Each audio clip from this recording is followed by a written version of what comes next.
Hello everyone, I am Sunny, your physics teacher. Welcome back to my YouTube channel. Thermodynamics के आज के इस lecture में देखो हम क्या क्या पढ़ेंगे। सबसे पहले तो ये पढ़ेंगे कि सिस्टम क्या होता है, सराउंडिंग क्या होती है, और फिर सिस्टम के टाइप्स के बारे में पढ़ेंगे जो कि तीन होते हैं: ओपन सिस्टम, क्लोज सिस्टम और आइसोलेटेड सिस्टम।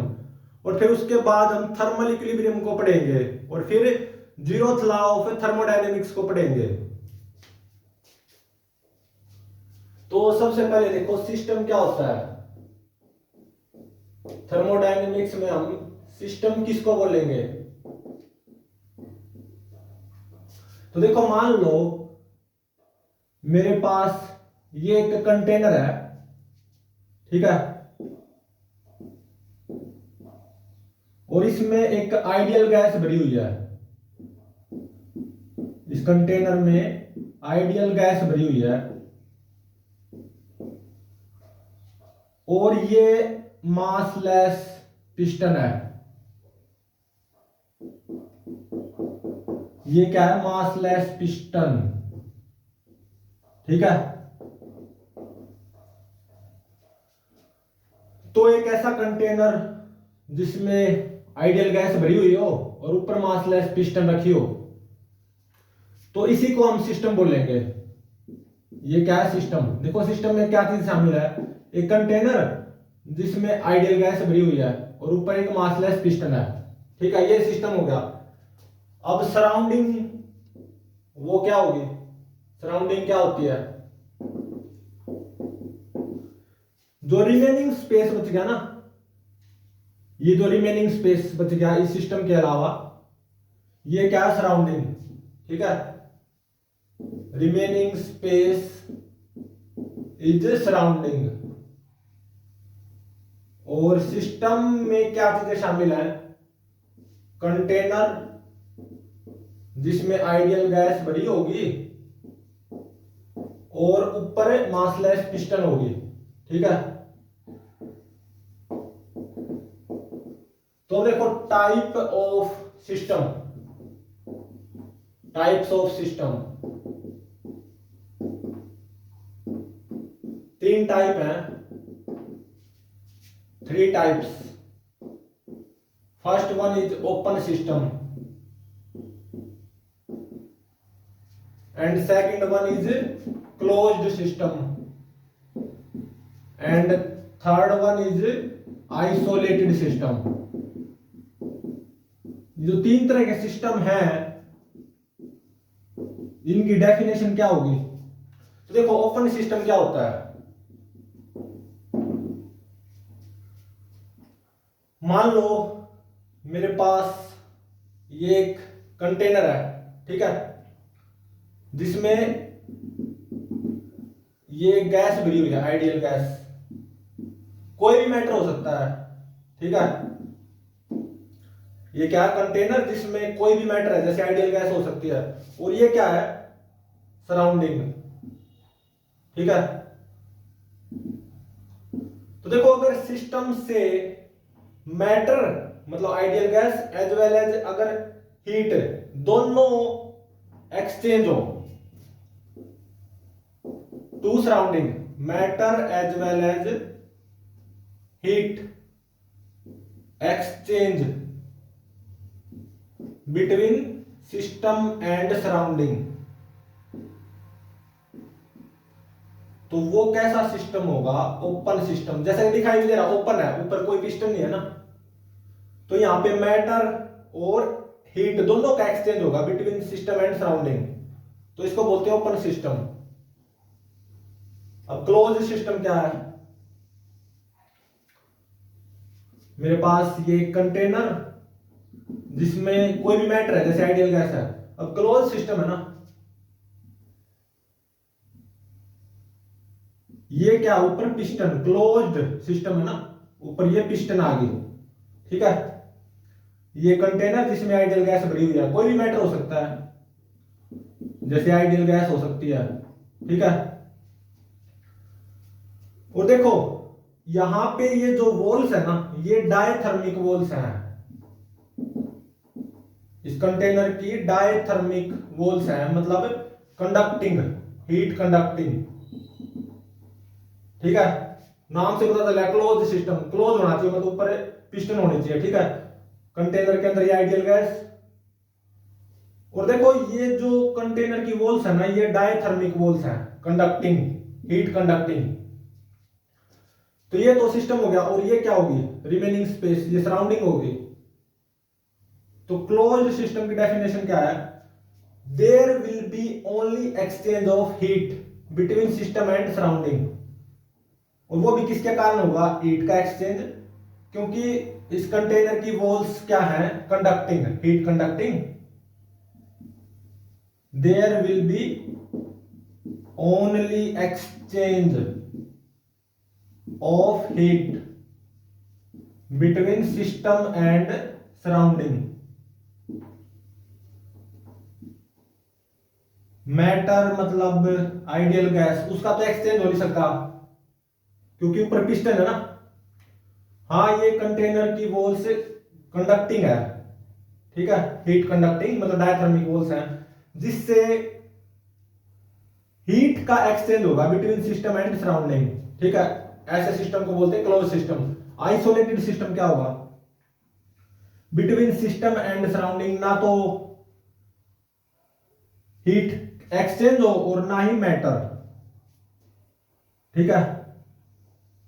मतलब यहां पे कंटेनर की जो वॉल्स होंगी ना, वो एडियाबैटिक वॉल्स होंगी, इंसुलेटिंग वॉल्स, मतलब जो कि हीट को कंडक्ट नहीं करेंगे। और ये मासलेस पिस्टन, और यहां पे गैस भरी हुई है इस कंटेनर में, आइडियल गैस। तो देखो ये जो वॉल्स है ना इस कंटेनर की, ये एडियाबैटिक वॉल्स हैं, मतलब इंसुलेटिंग, जो कि हीट को कंडक्ट नहीं करती, ठीक है, इंसुलेटिंग वॉल्स। और रिमेनिंग स्पेस ये क्या होगी, सराउंडिंग होगी। तो ये जो सिस्टम है ना, इसको आइसोलेटेड सिस्टम बोलेंगे, क्योंकि यहां पे ना तो मैटर का एक्सचेंज होगा बिटवीन सिस्टम एंड सराउंडिंग और ना ही हीट का एक्सचेंज होगा। मैटर का एक्सचेंज क्यों नहीं हो सकता, मतलब गैस क्यों नहीं बाहर जा सकती इस सिस्टम से, क्योंकि ऊपर पिस्टन है, ठीक है। और हीट भी एक्सचेंज नहीं हो सकती क्योंकि इंसुलेटिंग वॉल्स है ना कंटेनर की, मतलब यहां पे neither exchange of matter, matter मतलब gas, nor exchange of heat between system and surrounding. मतलब यहां पे सिस्टम और सराउंडिंग के बीच में ना तो मैटर का एक्सचेंज होगा और ना ही हीट का। ऐसे सिस्टम को बोलेंगे आइसोलेटेड सिस्टम, ठीक है। तो ये जो थर्मोडायनेमिक्स चैप्टर है ना, इसमें हम ये दोनों सिस्टम्स के बारे में पढ़ेंगे बस पूरे चैप्टर में, क्लोज्ड सिस्टम और आइसोलेटेड सिस्टम। केवल इन दोनों सिस्टम दिखाई देंगे इस पूरे थर्मोडायनेमिक्स चैप्टर में, ठीक है।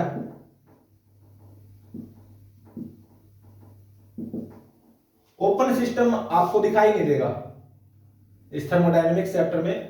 क्लोज्ड और आइसोलेटेड सिस्टम ये दोनों दिखाई देंगे पूरे चैप्टर में, ओपन सिस्टम दिखाई नहीं देगा, ठीक है। मतलब ओपन सिस्टम को हम नहीं पढ़ेंगे थर्मोडायनेमिक्स में, क्लोज्ड सिस्टम और आइसोलेटेड सिस्टम इन दोनों सिस्टम को पढ़ेंगे। तो देखो थर्मल इक्विलिब्रियम क्या होता है,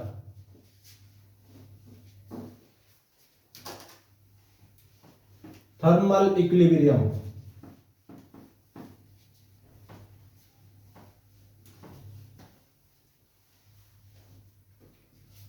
अब देखो थर्मल इक्विलिब्रियम की definition,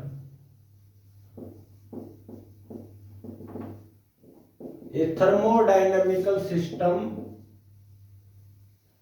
a thermodynamical system is said to be in thermal equilibrium या in thermodynamical equilibrium if its macroscopic parameters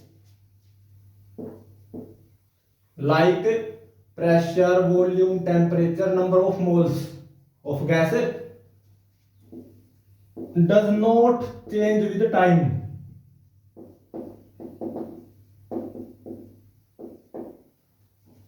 और इसका बेस्ट एग्जांपल देखो,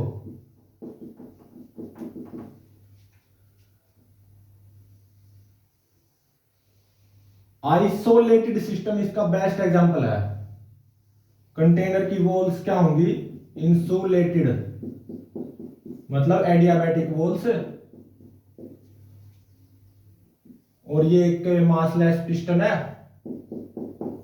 ठीक है। यहां पे इस कंटेनर में आइडियल गैस भरी हुई है, प्रेशर P है गैस का, और वॉल्यूम गैस का V, और temperature T, number of moles N, ठीक है। तो देखो यहां पे कोई हीट एक्सचेंज नहीं होगी बिटवीन सिस्टम एंड सराउंडिंग, क्योंकि एडियाबैटिक वॉल्स है ना, तो इसलिए यहां पे इस गैस का टेम्परेचर है ना वो कांस्टेंट रहेगा, फिक्स, ठीक है। तो यहां पे इस गैस के जो ये मैक्रोस्कोपिक पैरामीटर्स है ना, प्रेशर, वॉल्यूम, टेम्परेचर और नंबर ऑफ मोल्स, ये टाइम के साथ चेंज नहीं करेंगे। तो ये बेस्ट एग्जांपल है थर्मल इक्विलिब्रियम का, ठीक है। और देखो थर्मल इक्विलिब्रियम को एक और दूसरे तरीके से समझते हैं,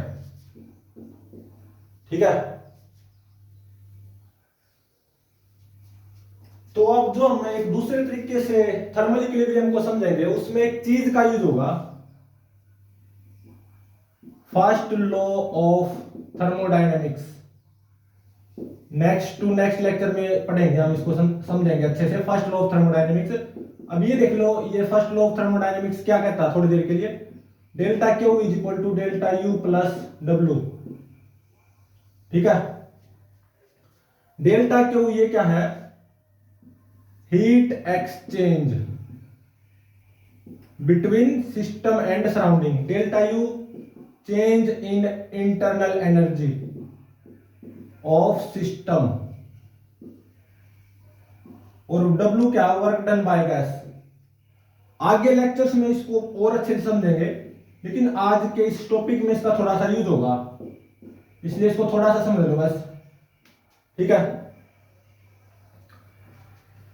तो देखो डेल्टा क्यू अगर पॉजिटिव हुआ ना, तो इसका मतलब हीट सिस्टम में एंटर कर रही होगी, हीट एंटरिंग टू सिस्टम, या हीट सिस्टम में एंटर की होगी, ठीक है। अगर डेल्टा क्यू नेगेटिव आया तो इसका मतलब हीट सिस्टम से बाहर गई होगी, हीट लीव सिस्टम, ठीक है। और एक और बात बता दूं, क्योंकि आज के टॉपिक में इसका यूज होगा, when there will be no change in volume of gas, when no change in volume of gas, work done by gas will be zero, ठीक है। वैसे ये बिल्कुल डीप में आगे के लेक्चर्स में समझ में आएगा, फर्स्ट लॉ ऑफ थर्मोडायनेमिक्स भी नेक्स्ट टू नेक्स्ट लेक्चर में अच्छे से समझेंगे, लेकिन आज के इस लेक्चर में इसका यूज हो रहा है बस, इसलिए इसको थोड़ा सा मैंने बताया, ठीक है। तो देखो थर्मल इक्विलिब्रियम को एक और अच्छे तरीके से समझते हैं।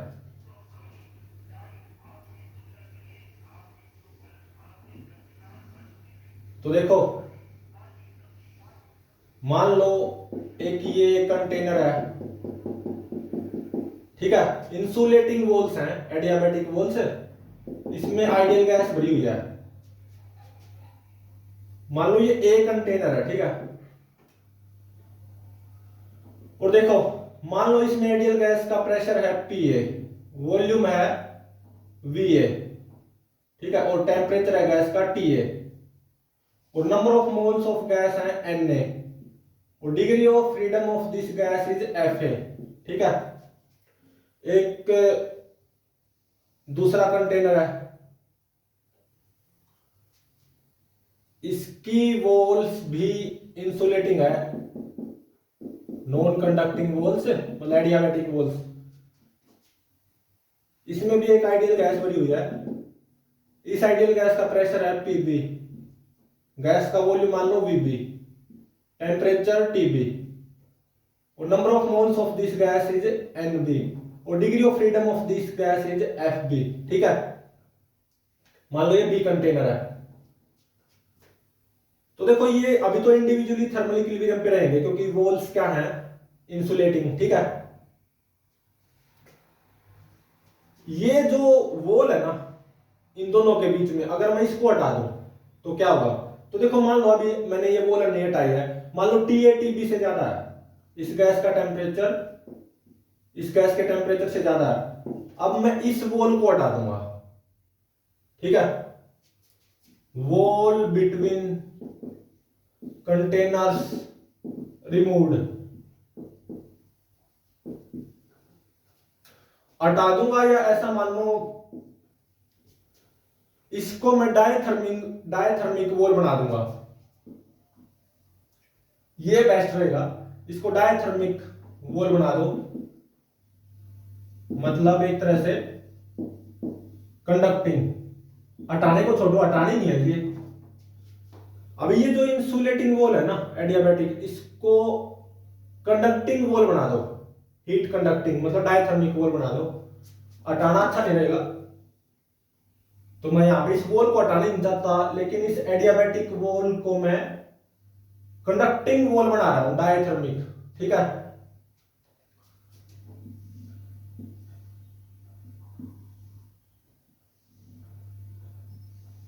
तो देखो ये तो एडियाबैटिक ही है वॉल्स, इस वॉल को मैंने कंडक्टिंग बना दिया, डायथर्मिक। ठीक है, और ये वॉल्स भी एडियाबैटिक है मतलब इंसुलेटिंग है। बस मैंने क्या किया है, इस वॉल को हटाया नहीं, ध्यान रहे, हटाना अच्छा नहीं रहेगा क्योंकि मैं यहाँ पे एक चीज समझाना चाहता हूं। इस एडियाबैटिक वॉल को मैंने कंडक्टिंग बना दिया, कंडक्टिंग वॉल का ये साइन है। ठीक है, ठीक है, इसमें कोई ऐसा साइन नहीं होना चाहिए। ठीक है, ये जो वॉल होगी ना, ये क्या होती है, कंडक्टिंग वॉल, और ये कुछ ऐसी वॉल ये क्या होती है, एडियाबैटिक वॉल्स मतलब इंसुलेटिंग वॉल्स। ये क्या है, कंडक्टिंग वॉल। इस इंसुलेटिंग वॉल को मैंने कंडक्टिंग बना दिया।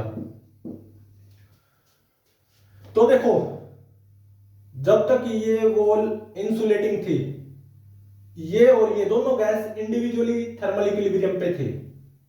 दोनों गैस के ये जो मैक्रोस्कोपिक पैरामीटर्स हैं टाइम के साथ चेंज नहीं हो रहे थे, बिल्कुल सही है। और मान लो इस गैस का टेम्परेचर इससे ज्यादा था, TA is greater than TB, लेकिन अब मैंने इस वॉल को कंडक्टिंग बना दिया, डायथर्मिक। तो देखो यहां से यहां क्या हीट फ्लो नहीं होगी, higher temperature to lower temperature. इस गैस का टेम्परेचर घटता जाएगा, इस गैस का टेम्परेचर बढ़ता जाएगा, और फाइनली एट इक्विलिब्रियम दोनों गैस का टेम्परेचर क्या हो जाएगा, T सेम हो जाएगा। ठीक है, तब हीट का फ्लो स्टॉप हो जाएगा। ठीक है, तो जब तक इक्विलिब्रियम नहीं पहुंचा तब तक यहां से यहां हीट फ्लो ही होगी, कुछ from higher to lower temperature. इस गैस का टेम्परेचर घटता जाएगा, इस गैस का टेम्परेचर बढ़ता जाएगा, हीट फ्लो होगी ना, इस gas this gas to this gas. ध्यान रहे ये वॉल है, कंडक्टिंग वॉल है, कंडक्टिंग वॉल होने की वजह से हीट फ्लो हो पा रही है from this gas to this gas. ठीक है, तो मान लो इक्विलिब्रियम पहुंच गया तो ऑब्वियसली क्या होगा, दोनों गैस का टेम्परेचर सेम हो जाएगा, समथिंग T। तो ये T फाइंड आउट करना है। ठीक है, इस गैस का वॉल्यूम ऑब्वियसली उतना ही रहेगा भी ये, और मान लो अब एट इक्विलिब्रियम इस गैस का प्रेशर हो जाएगा PA'। ठीक है, इस गैस के नंबर ऑफ मोल्स तो उतने रहने हैं Na, क्योंकि इन दोनों गैस के बीच में वॉल तो है ना, भले ही कंडक्टिंग हो, और इस गैस का डिग्री ऑफ फ्रीडम F है, ऐसे यहाँ पे इस गैस का वॉल्यूम वी भी ही रहेगा। ठीक है, मान लो अब इस गैस का प्रेशर हो जाएगा पी बी डैश, और नंबर ऑफ मोल्स इस गैस के एन बी ही रहेंगे, degree of freedom F B. तो पी ए डैश पी बी डैश ये भी फाइंड आउट करने हैं। ठीक है, तो देखो जैसे मैंने इस इंसुलेटिंग वॉल को कंडक्टिंग बना दिया, तो from higher temperature to lower temperature heat का फ्लो होगा। ऑब्वियसली इस गैस का टेम्परेचर कम होता जाएगा, इसका बढ़ता जाएगा, तो इक्विलिब्रियम जब पहुंच जाएगा तो हीट फ्लो होनी बंद हो जाएगी, तब दोनों गैस का टेम्परेचर क्या हो जाएगा, सेम टी। और फिर ये जो पूरा सिस्टम है ना, एक तरह से ये थर्मल इक्विलिब्रियम पे आ जाएगा, क्योंकि दोनों गैस का टेम्परेचर क्या हो गया, सेम हो गया टी एट इक्विलिब्रियम। तो ये पूरा सिस्टम थर्मल इक्विलिब्रियम पे बोला जाएगा। मतलब तब इनके बीच में कोई हीट का फ्लो नहीं होगा इक्विलिब्रियम पहुंचने के बाद में। जब इन दोनों गैस का टेम्परेचर सेम हो जाएगा टी टी, तो तब इस पूरे सिस्टम को थर्मल इक्विलिब्रियम पे बोला जाएगा। ठीक है,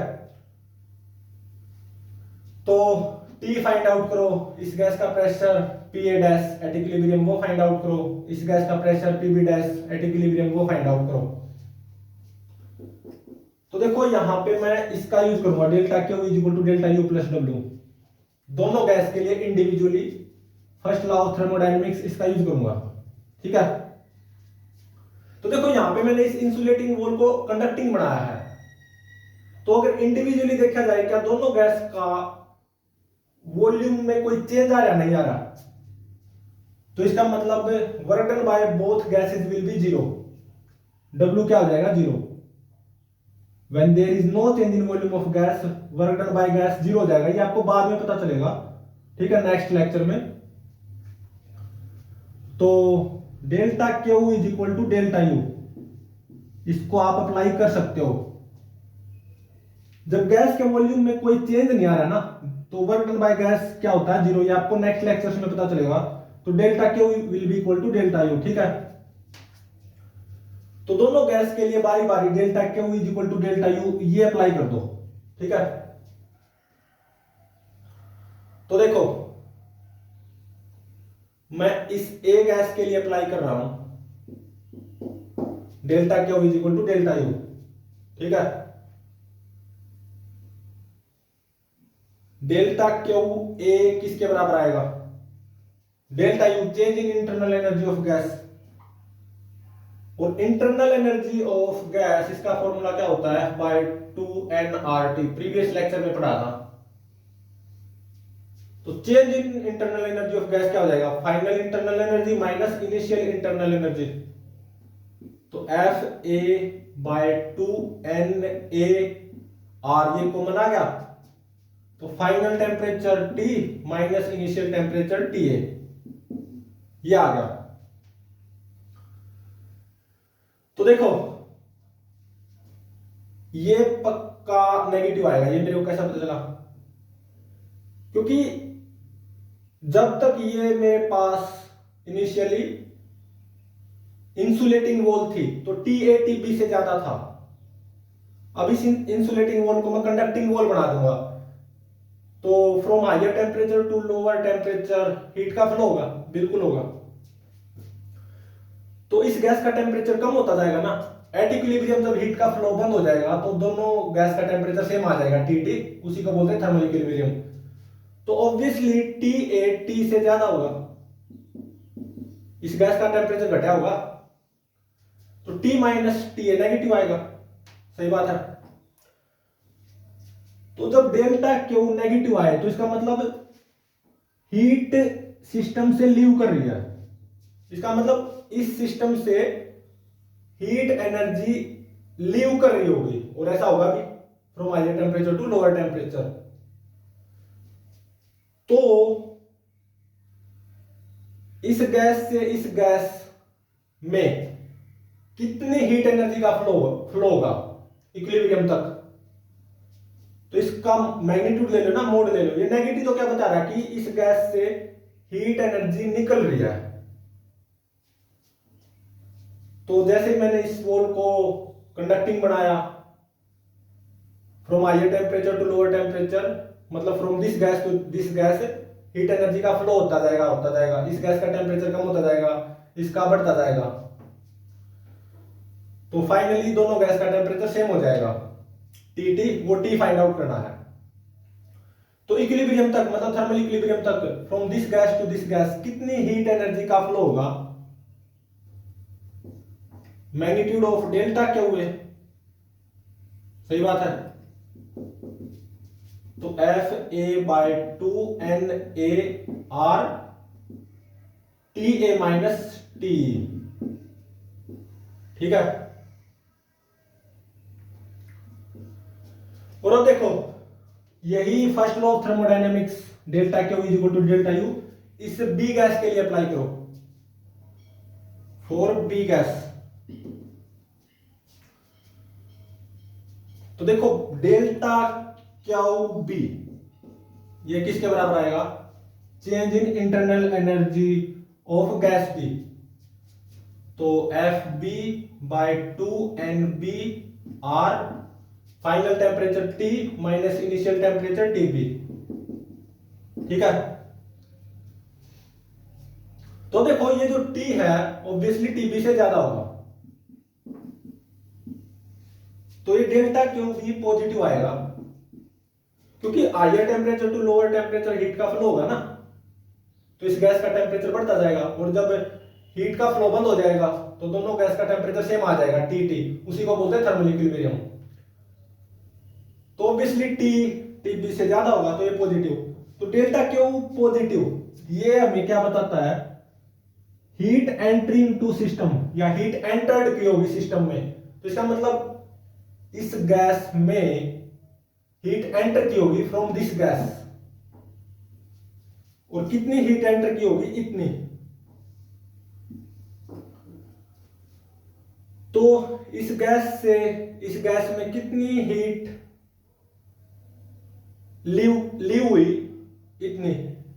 और इस गैस से इस गैस में कितनी हीट एंटर हुई? इतनी। तो इसका मतलब दोनों बराबर होने चाहिए। जैसे मैंने इस इंसुलेटिंग वॉल को डायथर्मिक बनाया, तो higher temperature to lower temperature heat का फ्लो होगा ना, जब तक थर्मल इक्विलिब्रियम नहीं पहुंच जाता, मतलब जब तक दोनों गैसेस का टेम्परेचर सेम नहीं हो जाता, ठीक। तो इतने में फ्रॉम दिस टू दिस कितनी हीट एनर्जी का फ्लो होगा? इतना, इतना। तो ये दोनों बराबर होने चाहिए। Mode of delta Q A should be equal to delta Q B, ठीक है। तो F A N A R by 2 into में T A minus T should be equal to F B N B R by 2 into में T minus T B, ठीक है। तो यहां से आप टी की वैल्यू फाइंड आउट कर सकते हो, और ये क्या आएगी? ये आएगी F A N A T A plus F B N B T B divided by F A N A plus F B N B, ये आएगी, ठीक है।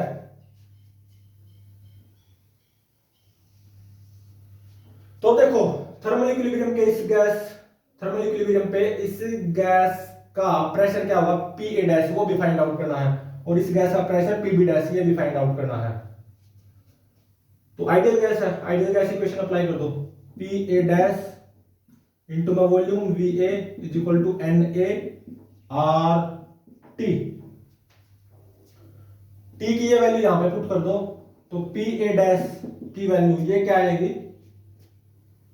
ये आएगी N A R by V A into में F A N A T A plus F B N B T B divided by F A N A plus F B N B, ठीक है।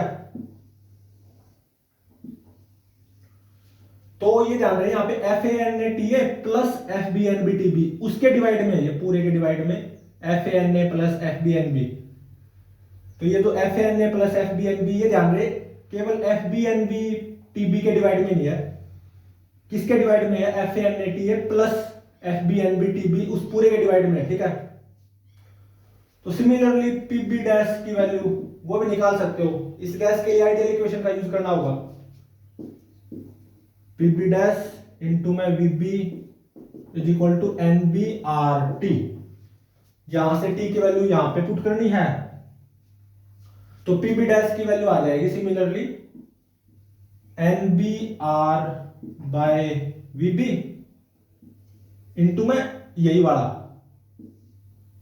FANATA plus FBNBTB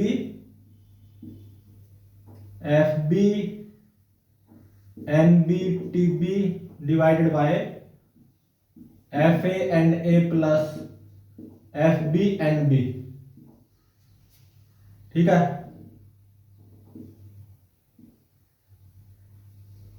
तो PA dash PB dash दोनों की value निकल गई। तो देखो इसको मैं रिवाइज करता हूं। यहां पे बीच में एक नॉन कंडक्टिंग वॉल थी इंसुलेटिंग, और ये तो थी इंसुलेटिंग मतलब एडियाबैटिक। तो इंडिविजुअली ये दोनों गैसेज या दोनों सिस्टम थर्मल इक्विलिब्रियम पे थे। इंडिविजुअली बोल रहा हूं, इस गैस का टेम्परेचर TA था, इसका TB, मान लो TA TB से ज्यादा, मतलब इनके मैक्रोस्कोपिक पैरामीटर्स टाइम के साथ चेंज नहीं हो रहे थे, इंडिविजुअली ये थर्मल इक्विलिब्रियम पे थे। तो अब मैंने क्या किया, इस एडियाबैटिक वॉल को डायथर्मिक वॉल बना दिया, कंडक्टिंग। तो कंडक्टिंग वॉल बनाया बस इसको, हीट कंडक्टिंग।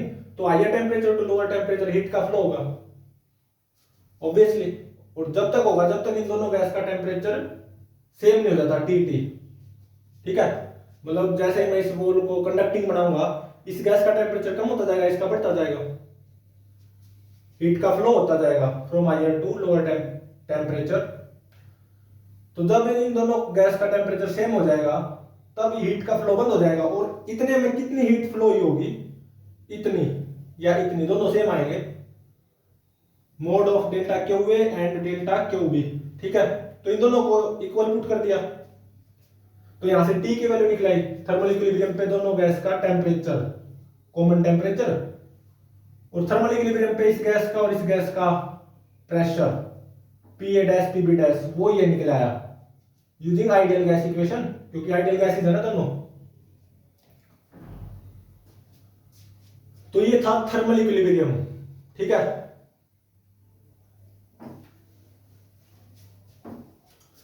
तो अब देखो, अब हम जीरोथ लॉ ऑफ थर्मोडायनेमिक्स पढ़ेंगे। ये क्या कहता है? जीरोथ लॉ ऑफ थर्मोडायनेमिक्स क्या कहता है? अगर A और B सिस्टम C सिस्टम के साथ थर्मल इक्विलिब्रियम पे आ गई ना, तो A और B भी आपस में थर्मल इक्विलिब्रियम पे होंगे, ठीक है। ये क्या कहता है? Zeroth law of thermodynamics. If individually A and B system are at thermal equilibrium with system C, तो A और B भी आपस में थर्मल इक्विलिब्रियम पे होंगे, ऐसा जीरोथ लॉ ऑफ थर्मोडायनेमिक्स बोलते हैं। इसको प्रूव भी कर देंगे, जीरोथ लॉ ऑफ थर्मोडायनेमिक्स।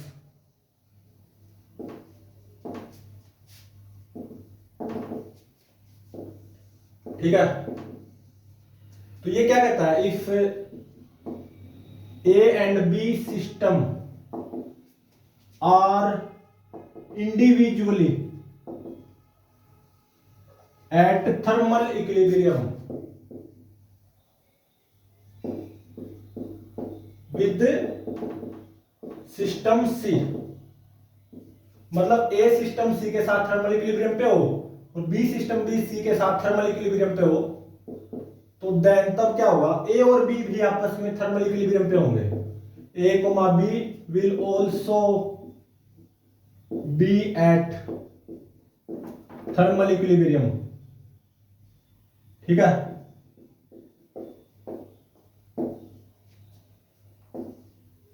अब इसको समझो, इसको प्रूव करेंगे। तो देखो मान लो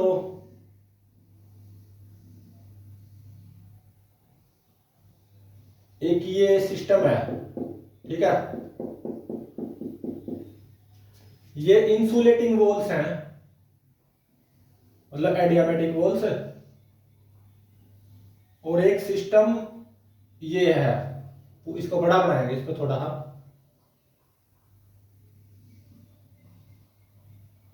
ठीक है।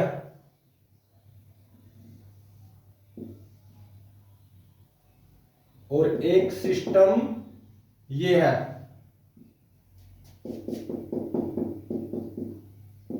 तो यहां पे 3 सिस्टम है, ये ए सिस्टम, ये बी सिस्टम और ये सी सिस्टम। ये सभी वॉल्स क्या हैं, इंसुलेटिंग, मतलब एडियाबैटिक वॉल्स हैं। इसमें भी आइडियल गैस भरी हुई है, इसमें भी आइडियल गैस, इसमें भी आइडियल गैस, ठीक है। तो मान लो इस आइडियल गैस का pressure P A, volume V A, temperature T A, number of moles N A, इस आइडियल गैस की डिग्री ऑफ फ्रीडम एफए। यहां पे जो आइडियल गैस भरी हुई है इसका प्रेशर मान लो P B, volume V B, temperature T B, number of moles N B, degree of freedom F B. यहां पे भी आइडियल गैस भरी हुई है। इसी सिस्टम की बात करूं तो मान लो pressure PC, volume VC, temperature TC, number of moles NC और डिग्री ऑफ फ्रीडम एफसी। तो देखो ये एडियाबैटिक वॉल्स है ना, नॉन कंडक्टिंग मतलब इंसुलेटिंग। अभी तो क्या है, तीनों system A B C individually thermal equilibrium पे हैं, ठीक है। मतलब अगर मैं इस ए सिस्टम की बात करूं, इसके जो मैक्रोस्कोपिक पैरामीटर्स हैं, ये प्रेशर, वॉल्यूम, टेम्परेचर और नंबर ऑफ मोल्स, ये टाइम के साथ चेंज नहीं होगी। ऐसा ही बी सिस्टम के साथ है, ऐसा ही सी सिस्टम के साथ है। मतलब अभी ये इंडिविजुअली थर्मल इक्विलिब्रियम पे है, क्योंकि अर्जन क्या है, एडियाबैटिक वॉल्स हैं, ठीक है। तो अब देखो मैं क्या करूंगा, ये जो वॉल है ना, ये जो एडियाबैटिक वॉल है, इसको मैं डायथर्मिक बना दूंगा, मतलब कंडक्टिंग बना दूंगा। और उससे पहले ऐसा मानो कि टीए टीबी से ज्यादा है और टीबी टीसी से ज्यादा, ठीक है। अब मैं क्या करूंगा, इस वॉल को कंडक्टिंग बना दूंगा, ठीक है।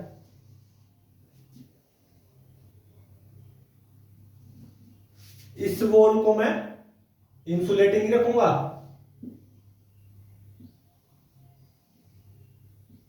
ठीक है।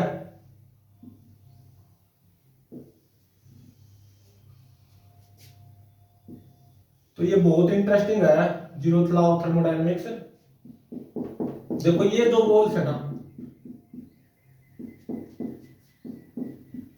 ये तो इंसुलेटिंग ही रहेंगी और ये भी इंसुलेटिंग है, ठीक है। फिलहाल केवल इस वॉल को मैंने कंडक्टिंग बना दिया।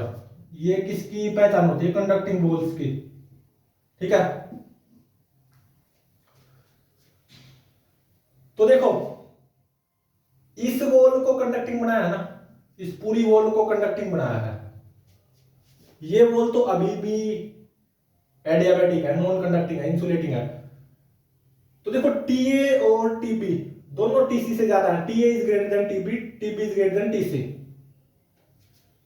और इस वॉल को मैंने पूरी वॉल को कंडक्टिंग बना दिया।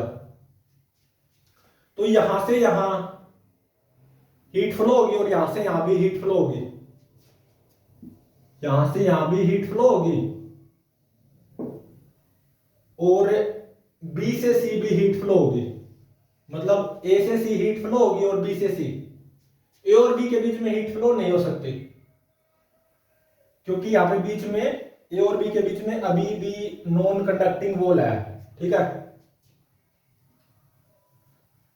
क्योंकि टीए टीबी दोनों ही टीसी से ज्यादा है ना, तो अगर मैं इसको कंडक्टिंग वॉल बनाऊंगा ना, तो ए से बी, ए से सी में हीट फ्लो होगी और टीबी भी टीसी से ज्यादा है, तो बी से सी में हीट फ्लो होगी। ठीक है,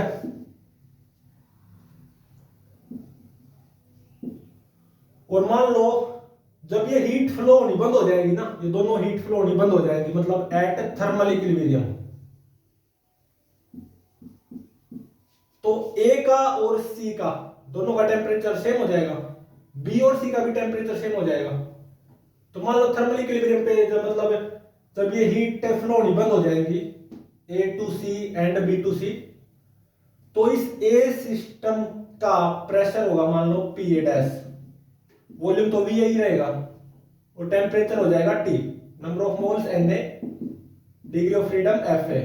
ठीक है, इस सी सिस्टम का प्रेशर मान लो पीसी डैश हो जाएगा, volume VC, temperature T, thermal equilibrium है ना, तो मतलब दोनों का टेम्परेचर सेम होना चाहिए दोनों गैस का। ठीक है, और नंबर ऑफ मोल्स तो उतने रहेंगे NC, degree of freedom gas की चेंज थोड़ा होगी, एफसी ही रहेगी। तो देखो ये ध्यान रहे, यहाँ पे गैस आपस में मिक्स नहीं हो रही है, क्योंकि वॉल तो है ना, गैस मिक्स हो ही नहीं सकती। लेकिन अब मैंने इस वॉल को कंडक्टिंग बना दिया, डायथर्मिक बना दिया, तो यहां से यहां हीट फ्लो होगी, यहां से यहां भी हीट फ्लो होगी, ए से सी भी हीट फ्लो होगी, बी से सी भी हीट फ्लो होगी। जब ये हीट फ्लो होनी बंद हो जाएगी ना, मतलब थर्मल इक्विलिब्रियम की अगर मैं बात करूं, तो इसका और इसका दोनों गैस का टेम्परेचर सेम आ जाएगा, टी टी। तो इसका टेम्परेचर टी आया है, तो इस बी गैस का भी टेम्परेचर टी होना चाहिए थर्मल इक्विलिब्रियम पे। मान लो प्रेशर होगा पीबी डैश, वॉल्यूम वीपी ही रहेगा, टेम्परेचर टी हो जाएगा T T, number of moles N B, degree of freedom F B. ठीक है, तो देखो यहां पे इन गैसेस का वॉल्यूम तो उतना ही रहा है, गैस तीनों गैसेस की बात करूं मैं, अगर इंडिविजुअली तीनों गैसेस की बात करूं, तो गैस के वॉल्यूम में कोई चेंज थोड़ा आया है, तो work by gas will be zero. तो ये first law of thermodynamics use कर लेना, वर्क बाय गैस जीरो हो जाएगा, तो delta Q is equal to delta U. ठीक है, तो इस ए गैस के लिए मैं delta Q is equal to delta U ये अप्लाई करने जा रहा हूं, तो डेल्टा क्यू ए ये किसके बराबर आ जाएगा, change in internal energy of this A gas, F A by two N A R, final temperature minus initial temperature T minus T A. ठीक है, और अब देखो यहां से यहां हीट का फ्लो हुआ ना, तो इसका टेम्परेचर घटेगा ए गैस का, बी गैस का भी टेम्परेचर घटेगा, क्योंकि यहां से यहां भी हीट फ्लो हुई है। सी गैस का टेम्परेचर बढ़ेगा, तो ए गैस का और बी गैस का दोनों का टेम्परेचर घटेगा, सी का बढ़ेगा, तो T A will be greater than T, तो T minus T A negative आ जाएगा ना, तो ये क्या आएगी, नेगेटिव आएगी पक्की। और जब डेल्टा क्यू नेगेटिव आए, तो इसका मतलब सिस्टम से हीट लीव की होगी, और बात सही भी है, ए सिस्टम से हीट लीव हुई है ना, तो ए से सी सिस्टम में कितनी हीट फ्लो हुई होगी, mode of delta Q A लेना पड़ेगा, इसका मोड, तो F A by two N A R T A minus T हो जाएगा ना, मोड लूंगा तो मोड पॉजिटिव आना चाहिए ना। ठीक है, तो देखो अब आओ इस बी गैस पे, बी गैस पे first law of thermodynamics apply कर दो, delta Q is equal to delta U, क्योंकि वर्क बाय गैस तो जीरो ही रहेगा ना। तो देखो फॉर बी गैस में यहां पे first law of thermodynamics apply करने जा रहा हूं, delta Q is equal to delta U, तो डेल्टा क्यू बी ये कितना आएगा, डेल्टा यू बी मतलब F B by two N B R, final temperature minus initial T minus T B. ठीक है, यहां से बी से सी में हीट फ्लो ही होगी ना, ए से सी में भी हीट फ्लो ही होगी और बी से सी में भी हीट फ्लो ही होगी, तो ऑब्वियसली इस गैस का भी टेम्परेचर घटेगा, तो T will be less than TB, ठीक है, या TB will be greater then T। तो ये क्या आएगा, नेगेटिव आएगा। अब डेल्टा क्यू नेगेटिव आने का मतलब ये समझो, हीट सिस्टम को लीव करेगी, और सही बात भी है, बी सिस्टम से हीट लीव कर रही है ना, तो बी से सी में कितनी हीट फ्लो हुई होगी, इसका मोड लेना पड़ेगा, डेल्टा क्यू बी का मोड लेना पड़ेगा ना, इसको पॉजिटिव बना दे, ठीक है, F B by 2 N B R T B minus T. तो देखो ये जो आया है mod of delta Q A, ये हीट फ्लो है from A to C, heat flow A to C, और mod of delta Q B ये क्या है, heat flow from B to C, ठीक है। अब देखो सी सिस्टम के लिए first law of thermodynamics apply करो, मतलब सी गैस के लिए। तो अगेन देखो इस गैस के वॉल्यूम में तो कोई चेंज नहीं आया, तो work done by gas zero रहेगा, तो delta Q is equal to delta U, ये यूज होगा, ठीक है।